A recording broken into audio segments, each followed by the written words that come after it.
The objectives for today is to know the variety of goals of implicators. Second one, to know the importance of implicators. And the third one is to differentiate the two types of implicators, which are we're going to talk about today. So implicators, it is something the speaker suggests or implies with an utterance. Even though it is not literally expressed, implicators can aid in communicating more efficiently than by explicitly saying everything we want to communicate. So, implicators denotes either the act of meaning or implying one thing by saying something else, or the object of the act. Implicators can be determined by sentence meaning or by conversational context, and can be conventional in a different sense or unconventional. Figures of speech such as metaphor and irony provide similar examples. Implicator serves a variety of goals such as communication, maintaining good social relations, misleading without lying, style, and verbal efficiency. Knowledge of common forms of implicator is acquired along with one's native language. Implicator refers to what is suggested in utterance even though neither expressed strictly or implied in utterance, which means that implicator expressed strictly or expressed with a hidden meaning. The term implicator comes from what a speaker can imply, means, or suggest. Is distinct from the speaker literally says, or how it is possible to mean more than what is actually said. Implicator, we observe that how intended meaning goes beyond what is actually said. In addition, implicator is an indirect speech of act. It means that the meaning expressed by the speaker is sometimes not directly included in words. So, for examples of implicators. So, speaker A said that has the guest arrived, then the speaker B responds, there is a red car in the driveway. So, as you can see, the response of speaker B is not directly expressed, but the utterance beyond the expressions of sense. So, speaker A can infer that the guest has arrived according to the response he gets from the speaker B. It is the state of knowing the meaning of the utterance which the thought resides from the implications of the meaning. So another example. So speaker A said that, how is the weather today?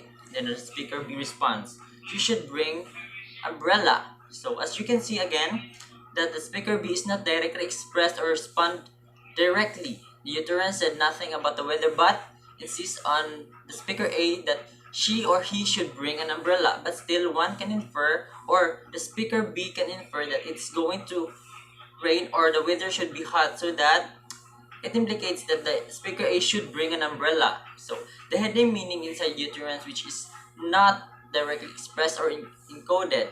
In short, implicator is a phenomena which a response is implicating beyond meaning.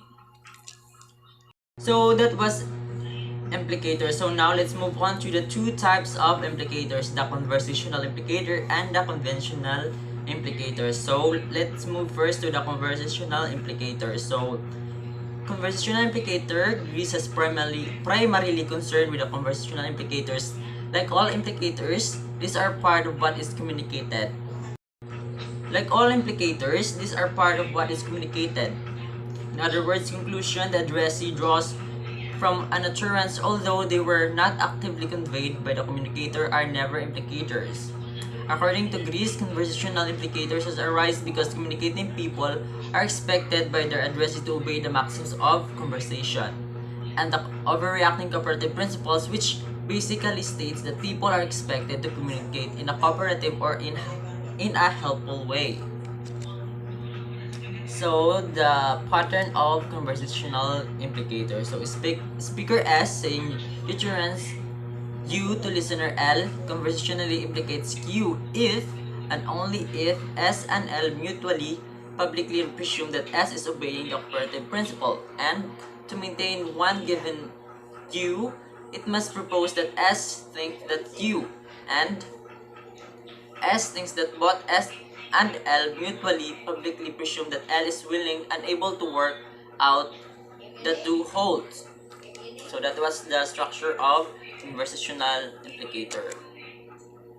So, for example of conversational implicators, so Anne said that, "What city does Paul live in?" Then Bob responded, "He lives in California." So, conversational implicators tends that, or means that Bob doesn't know which cities Paul lives in. Or in the other meaning is, number one, contextual premises. Anne and Bob are planning a trip. Both are open to visiting Paul.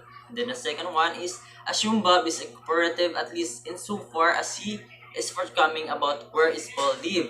Or in the third one is, Bob supplied less information that was required, seemingly contradicting the level 2.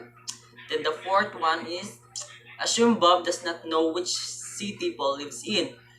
And the last one is that Bob's answer is optimal given this evidence. So this is the levels of conversion applicators. Another perceptions on the respond of Bob, which is, he lives in California. So conversational implicators refers to the inference of hearer makes about a speaker intended meaning that discourse and arise from the use of literal meaning of what the speaker said, the conversational principles and its maxims. So for example, if I say there is nothing on the movies, I do not mean nothing at all, but rather nothing that I'm interested in seeing. The person I'm speaking to will assume this and implicate that is my meaning. So as Thomas 1995 explained, an implicator is generated intentionally by the speaker and may or may not be understood by the hearer. An inference, on the other hand, is produced by the hearer on the basis of certain evidence and may not in fact be the same as what the speaker intends. So for example, what do you like? Then the respondent say, a beer, thanks. So here, B has followed the maxim of quality by saying what he wants, the maxim of manner by answering clearly, the maxim of quantity by saying enough and no more, and the maxims of relation by providing an answer that is clearly relevant to the question. Here is no implicator generated that is necessarily for the interpretation of the utterance. So, a maxim might also be floated because of the clash of maxim as in the example. So, speaker A said, "What time did you what time did your flight get in this morning?" So, the speaker B responds, 7. When it is actually arrived at 7:04 in the morning. So, here B float the maximum quality, the truth, in order to obey the maximum quality, which is the brief. So, the respondent B give a brief respond, and the truth respond, which is she will going or he or she will going to his flight at 7. So, or a maxim might be floated in a way that exploit maxim as in a speaker A, how we get in the airport tomorrow, and the respondent said that, well, I'm going with Peter. So here B was given less information that is required and is floating the maximum quantity, which from which B derives that he or may have to make their own way to the airport. So that's all for the conversational implicator. So now let's move on to the conventional implicators. So conventional implicators, briefly introduced but never elaborated on by Greece. It are conventional implicators are independent of the cooperative principles and the four maxims. So which means conventional implicators doesn't meet any cooperative principle or the four maxims, which are the quality, quantity, the relations, and there are instead tied of the conventional meaning of the certain particles and the phrase such as but, although, however, nevertheless, moreover, anyway, whereas, after all, even, yet, still, and beside.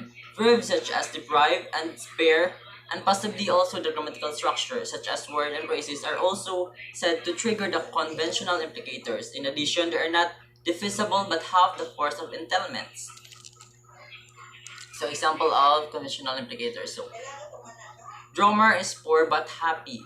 The sentence is logically equivalent to that is. It has the truth condition as drummer is poor but happy. In addition, the word but implicate a sense of contrast. Together, the sentence means approximately surprising. Drummer is happy in spite of being poor. So but is the implicator of happy.